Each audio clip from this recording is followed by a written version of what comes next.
Porque, amados, não há nada que o diabo possa nos dar que satisfaça a nossa vida. Não há nada lá fora. Você pode sair, beber uma noite inteira, você pode dançar a noite toda, mas no seu coração, a sua alma continua triste, você continua insatisfeito. A única coisa que nos traz uma alegria verdadeira, um sentimento de gozo, é a nossa comunhão com o Senhor. E Amã começa a dizer, tudo que eu tenho não vale nada, porque tem um homem que não se curva diante de mim. Eu olho para ele, eu vejo que ele é diferente, ele tem compromisso com alguém que não sou eu, isso não me agrada. A mulher diz, olha, por que você não constrói uma forca? E amanhã de manhã você chega lá e diz para o rei assim, rei, eu queria enforcar Mardoqueu, ele já vai morrer mesmo daqui uns dias, porque o decreto do rei já foi decretado.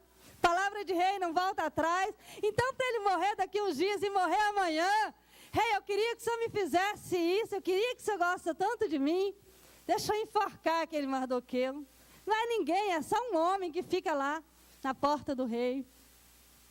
Mas a Bíblia diz que há um tempo atrás, sentado na porta do rei, cuidando daquilo que precisava ser cuidado, porque a sobrinha dele estava lá dentro, porque ela era judia, porque ele sabia que Deus tinha negócio naquela situação, e ele lá cuidando do que Deus tinha colocado diante dele, ele ficou sabendo que 2 eunucos do rei estavam tramando, e então ele diz para Esté, ele diz, olha Esté, estão conspirando contra o rei. Então Esté diz ao rei, o rei acha que ele manda matar aqueles 2 homens e escreve no livro, nas crônicas do rei. E naquela noite Amã lá se sentindo, imagina, amados, que Amã não deve ter dormido naquela noite. Na expectativa, amanhã de manhã eu vou enforcar aquele homem, vou mandar construir, chama lá os meus homens, constrói uma forca bem alta que eu quero que todo mundo veja. Aí Deus olha lá de cima e eu imagino, missionária Vanessa, eu imagino, pastor, os anjos que estão de perto ver Deus trabalhar. Eu imagino lá Gabriel dizendo para Miguel assim, estão construindo a forca, isso vai ser grande. Deus vai fazer milagre na terra, porque se estão construindo a forca, alguém vai ter que morrer nela, mas não é o servo de Deus. Não é aquele que tem colocado a vida à disposição do Senhor. E ele começa a olhar e dizer, eu não sei o que o Senhor vai fazer, porque eu não sou onisciente como ele, mas vai ter milagre na terra. E Deus decide tirar o sono do rei. Eita glória! Deus decide tirar o sono do rei. E o rei começa a dizer lá, lê aqui para mim, amados, a crônica inteira, vamos ler logo lá. Olha, rei, está dizendo aqui que tinha um homem. Deus diz, mas o que foi que fizeram com esse homem? Eu sou tão poderoso, eu sou tão grande. Eu gosto tanto de me mostrar e não fiz nada para esse homem. Ele diz, não fizeram nada. Ele diz, eita, mas eu vou começar a pensar o que eu vou fazer para agradecer a ele, porque ele salvou a vida do rei. Sabe aquela oração que você fez algum tempo atrás, que parece que não teve resposta? Sabe aquele dia que você se colocou de pé e disse, Senhor, minha irmã, meu irmão está precisando de um milagre? Sabe aquele dia que você recebeu uma mensagem lá, dizendo, olha, pare o que você está fazendo e vai orar, e você desligou a sua panela, dobrou os seus joelhos, eu vou te dizer, o Senhor escreveu no livro das crônicas, e isso vai fazer diferença na sua vida. Deus não deve nada para ninguém, amados. O nosso Deus é Deus galardoador, é Deus que abençoa. Então, de manhã, a mão chega todo eufórico, eita, e começa a achar, é hoje que eu vou matar ele, é hoje que eu vou acabar com ele. E o rei pergunta, diz, quem está lá fora? É a mãe, esse mesmo que eu quero. Manda entrar. E a mãe entra e ele pergunta, a mãe, o que se faz com um homem que quem o rei se agrada? O que se faz com um homem que o rei quer honrar? E ele começa a dizer, ah, Senhor, eita rei, quem mais o rei pode se agradar do que eu? É assim que age o soberbo, enquanto ele vai tramando, enquanto ele vai semeando discórdia, enquanto ele vai falando que não sabe, enquanto ele vai apontando o dedo, ele acha que ele está guardado, ele acha que ele está a salvo, ele acha que nada pode tocá-lo, ele acha que ele está acima do rei.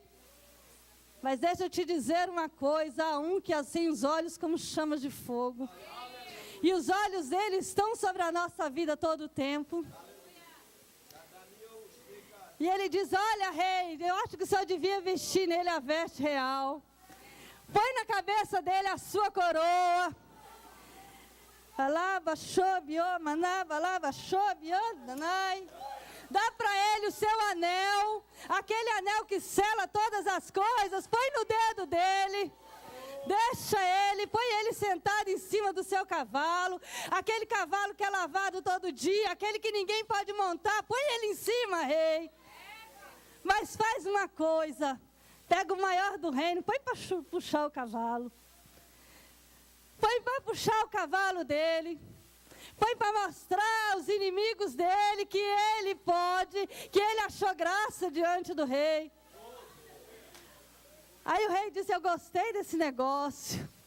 Você vai lá, é você mesmo, você que é o maior aqui. É você que está falando, é você que está decidindo. Você vai lá, pega meu cavalo, toma aqui meu anel. Vai lá e pega o Mardoqueu sentado, vestido de saco, lá na porta. Manava, shobiam, manava, lava, shobiam, danai. Aleluia. Põe ele em cima do cavalo e sai puxando. Porque eu tenho me agradado dele. Porque ele achou graça diante de mim. Porque é assim que o meu e o seu Deus faz, igreja. Sabe para que serve a minha e a sua afronta? Para mostrar para o diabo que nós temos quem cuida da gente. Você não é filho sem pai. Você não está largado nessa terra.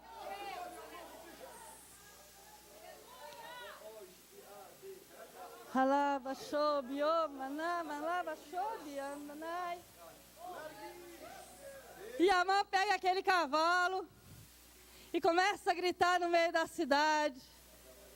Olha aí o homem que Deus se agrada. Olha aí o homem que achou graça diante de Deus. Porque é assim que faz. É assim que o meu e o seu rei faz. Amados, porque quando ele decide nos abençoar, o rei tem que trazer, o ministro tem que puxar o cavalo. Mas deixa eu te dizer uma coisa. O meu e o seu inimigo é o inimigo de Deus. Mardoqueu não se curvava diante de Amã, porque Mardoqueu era soberbo, não. Mardoqueu não se curvava diante de Amã, porque Amã era inimigo de Deus. Eu e você não podemos nos curvar diante das situações que atingem o evangelho, que atingem a igreja. Eu e você não podemos estar felizes quando vemos o casamento do nosso irmão indo por água abaixo e diz, o meu está bem. Igreja, nós somos um corpo e a nossa cabeça é Cristo. É ela que nos governa. Nós precisamos lutar uns pelos outros. E eu comecei a perguntar para Deus, eu disse, Deus, por que a gente não entende o agir de Deus? E eu comecei a ler no texto, eu disse, Senhor, depois que o Senhor faz tudo isso, o Senhor honra Mardoqueu, o Senhor põe Esther no trono. Quando Esther entra diante do rei, que ela acha graça diante do rei, o rei diz para ela assim, Esther, tudo que você me pedir, até metade do reino eu te dou. E eu comecei a perguntar para Deus, Deus, por que Deus naquela hora não permitiu que Esther dissesse assim, rei, eu quero que seja revogado o decreto que o Senhor determinou. Eu quero que o Senhor poupe a vida do meu povo, porque estão tramando contra os meus. Eu me imagino que quando Mardoqueu ali desfilando naquele cavalo, que ele chegou diante do rei, e que ele achou graça diante do rei, depois que Amã volta, que Amã é enforcado, que Amã morre, e Deus coloca, o rei coloca Mardoqueu sobre a casa de Amã. Eu fico imaginando, por que Mardoqueu não disse, rei, por que o senhor não revoga o decreto do Senhor? Porque o Senhor sabe que Amã era mau, que Amã era perverso, que Amã não merecia a sua confiança. Mas sabe o que acontece, igreja? Se Deus tivesse permitido isso, se Deus tivesse agido assim, O decreto do rei poderia ter sido voltado atrás, vai dizer, mas palavra de rei não volta atrás. Eu te pergunto, o rei que mata Faraó não faz rei voltar atrás? Deus que mata Faraó, Deus que abre mar, não faz rei voltar atrás? Deus que pega uma órfã judia e faz dela rainha da Pérsia, não faz rei voltar atrás? Só que se o rei tivesse voltado atrás, o povo de Israel ia achar que o seu livramento estava no homem. Eles iam achar que o seu livramento dependia da bondade de Assuero. Mas Deus diz a Esté, põe no coração, Esté diz assim, rei, que o Senhor decrete outro decreto a favor do meu povo, que eles possam lutar naquele dia.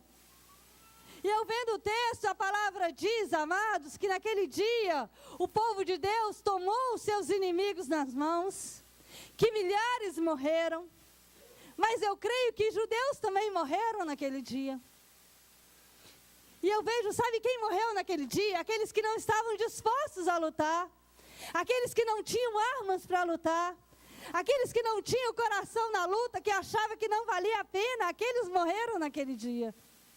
Mas aqueles que lutaram, eles viram a providência do Senhor, eles receberam de Deus a condição. Deus tem dado a mim e a sua vida a condição de continuar lutando. Porque se Deus não estivesse nos dando armas, sustentando a nossa vida, nos dando estratégias, nós não estaríamos aqui nesta noite. Quantas forcas foram levantadas contra a minha e a sua vida, igreja? Quantas forcas foram levantadas e quantas vezes o Senhor nos transformou em honra, aquela afronta que eu e você recebeu? Quantas vezes nós temos sido honrados pelo Senhor, pelo cuidado de Deus? Quantas vezes o Senhor tem levantado vidas aqui?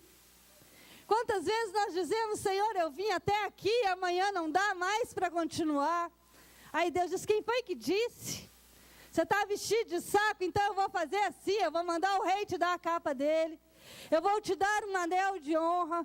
E se você não está aguentando andar, ele coloca em cima do cavalo e alguém vai ter que te puxar. Mas você continua andando. Mas para ter vitória, a gente precisa ser liberto. E existe um inimigo, amados, que é difícil lutar contra ele. É aquele que você vê no espelho todo dia. É o nosso eu. É a nossa carne. Se Esté tivesse dito, eu virei rainha, o povo que lá se vire.